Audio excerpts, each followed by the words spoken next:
தென் கடப்பந்தாங்கல் கிராமத்தில் ஸ்ரீ திரௌபதி அம்மன் அக்னி வசந்த விழாவை சிறப்புடன் 16/5/2024 முதல் சிறப்பான முறையில் ஜி. வைகுந்தன் அவர்கள், பி.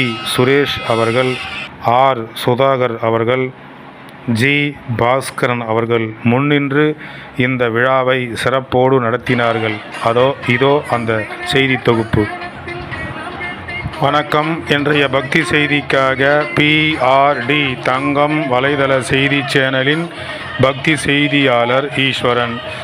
ராணிப்பேட்டை மாவட்டம் வாலாஜாபேட்டை வட்டம் தென் கடப்பந்தாங்கல் கிராமத்தில் ஸ்ரீ திரௌபதி அம்மன் அக்னி வசந்த விழா 16/5/2024 வியாழக்கிழமை காலை 9 மணியளவில் தொடங்கப்பட்டு பாரத கொடியேற்றத்துடன் இந்த ஸ்ரீ திரௌபதி அம்மனின் அக்னி வசந்த விழா தொடங்கப்பட்டது. அன்று முதல் இன்று வரை, குறிப்பாக 2/6/2024 ஞாயிற்றுக்கிழமை காலையில் துரியோதனன் படுகளமும் மாலையில் தீமிதி திருவிழாவும் வெகு சிறப்பாக நடைபெற்றது.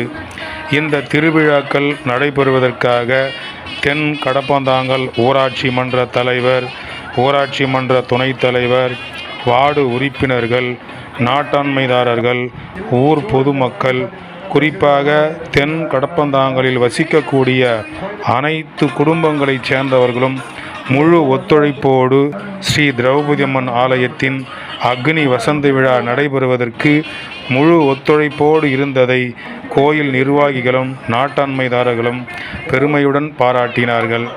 அதைத் தொடர்ந்து அவர்களோடு நேதாஜி சுபாஷ் சந்திரபோஸ் இளைஞர்கள் நற்பணி மன்றம் மற்றும் ஊர் பொதுமக்கள், தென் கடப்பந்தாங்கலில் உள்ள இளைஞர்கள் அனைவரும் ஒற்றுமையோடு இந்த திருவிழாவை நடத்தி இன்று 2/6/2024 தீமிதி விழா நடந்து முடிந்து இரவு நேரத்தில் சிறப்பான இன்னிசை கச்சேரி நடைபெற்றது.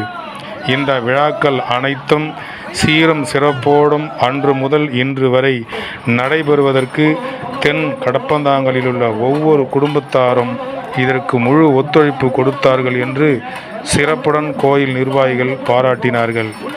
இந்த விழா நடைபெறுவதற்கு ஊரில் இருக்கின்ற இளைஞர்கள், வார்டு உறுப்பினர்கள், முக்கியஸ்தர்கள், பல்வேறு அமைப்புகளைச் சேர்ந்தவர்கள், பல்வேறு அரசியல் கட்சியை சார்ந்தவர்கள் அனைவரும் இதற்கு முழு ஒத்துழைப்போடு உதவிகள் செய்து சிறப்பு பெற்றார்கள் என்பது சிறப்பு மிக்க சிறப்பு. மேலும் மேலும் அவருடைய வாழ்வில் எந்நாளும் ஸ்ரீ திரௌபதி அம்மன் அருள் ஆசி பெற்று வாழ்வாங்கு வாழ வேண்டும் என்று நாட்டாண்மைதாரர்கள், கோயில் நிர்வாகிகள் பாராட்டினார்கள். பக்தி செய்திக்காக தென் கடப்பந்தாங்கல் கிராமத்தில் இன்று காலையில் நடைபெற்ற துரியோதன் படுகளமும் மாலையில் நடைபெற்ற தீமிதி விழாவிலிருந்து பக்தி செய்தியாளர் ஈஸ்வரன்.